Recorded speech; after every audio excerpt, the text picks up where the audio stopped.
अस्सलाम वालेकुम। ये देखिए भिंडी का पौधा है और ये उसके ऊपर आपको कुछ सफ़ेद सफ़ेद पाउडरी सा ऐसे मवाद नज़र आ रहा है। तो ये दरअसल ये भी एक इंसेक्ट है, कीड़ा है जिसे मिली बग कहते हैं और ये रस चूसने वाला है। ये नाजुक टहनियों में से और पत्तों में से जो भी जिसे आप सैप कहते हैं, जो ज़िंदगी है और उसकी न्यूट्रिशन है पौधे की, जो ये पत्ते बनाते हैं, नीचे से पानी और नमकियात आता है और सूरज की रोशनी के ज़रिए क्लोरोफिल के इसमें जो बनता है वो सैप, तो इसे ये खा जाते हैं, पी जाते हैं, चूस लेते हैं।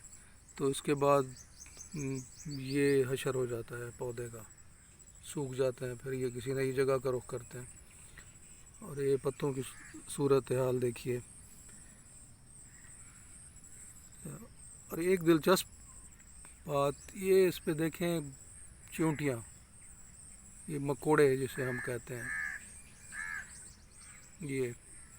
और ये अगर आप ये समझ रहे हैं कि ये जनाब इन्हें खा रहे हैं और ये हमारा फ़ायदा होगा इससे, तो ऐसा हरगिज़ नहीं है। ये दरअसल ये कुछ मीली बग जो है एक किस्म का नेक्टर या शहद किस्म का एक मवाद थोड़ा सा पैदा करता है, तो ये मकोड़े आके उसे खाते हैं, उसे चाटते हैं। तो बाज़ औक़ात ऐसा भी होता है कि ये मकोड़े ख़ुद इन्हें ला के पौधों पे बसाते हैं।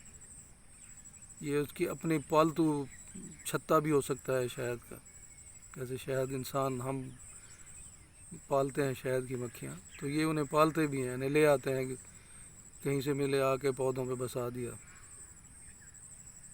तो ये एक अजीब एक फिनोमेना है नेचर का।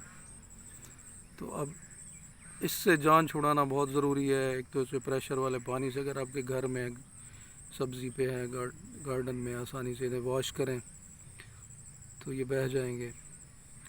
और दूसरा ये इस पर स्प्रे है, एक तो जहरीली कीड़े मार दवाओं का स्प्रे है, दूसरा एक कोई ऑर्गेनिक भी है, जैसे कोई नीम का तेल है, सिरका है, और उसमें वो बेकिंग सोडा और बाज़ औक़ात वो सुर्ख मिर्च का पाउडर वो मिला के वो भी इस पर छिड़का जा सकता है। और बाज़ार में भी बहुत सी दवाएं मिलती हैं। तो ये है मिली बग।